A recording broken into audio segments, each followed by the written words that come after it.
Diolch o galon, Philip, am ffordd y deig ac i'r fasol a ysgawnt ti wedi cyflwyno'r noson heno.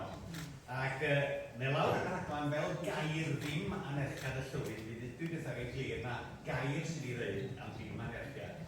Lle na i jyst manteisio ar y cyfle i gael diolch i ddod yma ac i ddeud sut oedd yn had wedi sefydlu Parti Meibion Dwyfor fel yr oedd yn cychwyn dyn Cerdant fi o'n had erioed.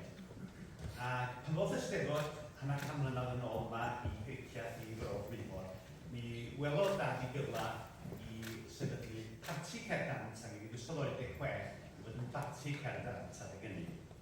O rwan ta, fel ydych chi wedi clywed i'n Philip, yn anffodus, garydd Parti Meibion Dwyfor ddim llwyddo. Nod lwyfan, fel ydych chi wedi clywed. Parti enillodd oedd Parti'r Ffin o'r Exam o dan law Mair Carrington Roberts. O rwan, mae Mair Carrington yn dal yn fyw ag yn ach ac yn ei fethan cywir. Ond, dydy Parti'r Ffin ddim yn bod. Mae Meibion Dwyfor yn dal yma. A mae pobl yn amal iawn yn gofyn, beth i gwaddol Steddfod? Wel, os yna un peth sydd yn dangos beth i gwaddol Steddfod i chi, Meibion Dwyfor ydi gwaddol Steddfod Dwyfor hanner can mlynedd yn ôl. Mae'n briodol iawn bod Bryn yma efo ni hefyd. Nid yn unig i gysylltiad efo Meibion Dwyfor trwy'r ffaith bod Hefin yn aelod bron o'r cychwyn, ond mi fydda Bryn hefyd yn dod â chwiganu ac i ddysgu canu yn hogyn bach. Mae'n anodd meddwl bod Bryn yn ôl i ddod â hogyn bach. Fel yn cael. Ac yn fyr pan neithodd o am tro cyntaf yn yr Eisteddfod Genedlaethol, yn ddeuddag oed yn Eisteddfod Genedlaethol Caerdydd yn 1998, at yn had o wedi bod, a'n had o wedi i ddysgu fod ag yn ei pan neithodd o i'r bobl gyntaf yn y Genedlaethol. A dwi'n gwybod bod Bryn wedi cydnabod hyn yn gyhoeddus droion bod y cefndir yma ddod i gael o wedi canu Cerdant a pwysigrwydd o leisio ac o eirio yn briodol. Ynganu, neu be mae'n cael ei dweud yn Saesneg fel diction, yn bynnag iaith mae Bryn yn ganu, mae pobl wastad yn cydnabod i gyrraedd o yn ei eirio fo. Ac mae'n priodoli hynny i'r cefndir gath o yn y byd Cerdant. Un stori fychan am y capel yma, am yn arbennig, a dwi gyd o defo fi i'r rhaglan gwasanaeth bore Sul o'n o Dwyfor 1945, a mae'n dweud fel y didodd Philip gynt, Parti Cerdant Hogia Dwyfor fel nhw'n cael ei ddweud ag enw, sawl 84, a mae hefyd yn dweud, wedi diolchgarwch Parchi Dwi'n Pari, tu ôl i ni fan hyn, cof aml o Dwi'n Pari, darlleniad wedyn, Parth y BOS Owen, ac yna i ddangos Stanley Owen. A mae hwnna'n dyn ôl hanner can mlynedd. Ond gai ddeud hefyd, dwi'n cofio un digwyddiad sydd wedi glynu efo fi. Mae siwr gen i bod o 30 mlynedd yn ôl, 10 mlynedd cyn hynny. Ac ydyn ni yma mewn cymanar plant.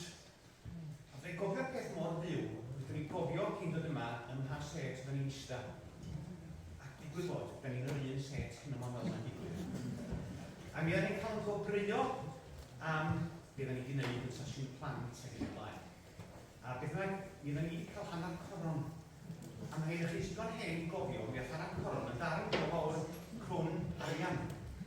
Ac oedd mewn darn o bapur, rhyw amlen fach, sy'n gwneud amlen casgiad. Mi ddyn ni'n hwnnw'n ymwygad. A mi ddyn ni wedi gael hyn yma, geinio gerid yn casgiad. Geinio bryd maint, sy'n cofio. Geinio beth thrown, hefyd. Hedyn bod i fi, mi oedd yr hanner coron wedi dod allan o'n bobl. A pan i sir i dyn y casgiad, mi ddyn ni wedi yr hanner coron yn y casgiad, a'r cinio. Ac o ystyried wedi gwerth hynny rwan, ond mi ddyn ni'n meddwl bod fi'n rhaid 20 cinio yn y casgiad, a mi ddyn ni'n gwrando, dwi'n rhaid 5 pint. A da ni yn cael o'n syddo. A dweud, mi ddyn nain yno. Nain clywed beth wedi digwydd yna nain dweud, chwarae teg i chdi yna nain. Dwi'n ei gael archoron yn y casgliad. A na i'w ffwrs, wrth yma, o mangan i chdi'n neud, a mi roedd chi'n cael archoron i fi ni le.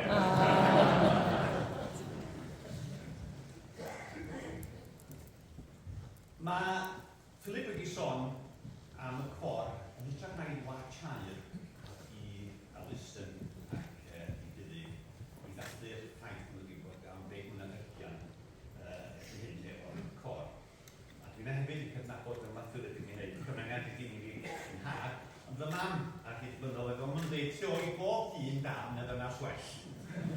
A mi oedd mam yn gefnogol iawn i'n had ac i'r ddigon dwyfor ac hyd y blynyddoedd. Ond pan oedd yn had yn ymddeol o fod yn arwain Meibion Dwyfor, yn ytrach na wachau, mi oedd y cor yma'n gwybod beth gwerth pethau mwy na gwerth materol. A mi gomisio nhw englyn i Gerallt oedd Owen iddo.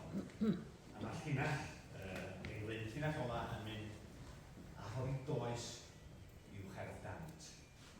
A wedi crisialu ac yn wir mae'r englyn nhw ar garreg medd yn had ac yn ôl bydd o'n bydd. Mi oedd yn had yn arbennig o falch ar sut oedd y cor yn symud ymlaen dan lawr byddu ac dwi'n dymuno'n dda ac bod ni'n gwisgo het oedd yn canu mewn cor arall yn cystadlu yn erbyn cor buan yn Steddfod Exam mewn 6 wythnos. Dwi'n dymuno cor buan yn y cystadleuaeth pob dymuniad ar. Ac yn hyn o beth, da ni falch o wedi dathlu pen-blwydd Meibion Dwyfor yn hanner 100 oed ac yn wir yn dymuno gorau i chi fel cor am yr hanner 100 mlynedd nesaf. Diolch yn fawr i chi gyd.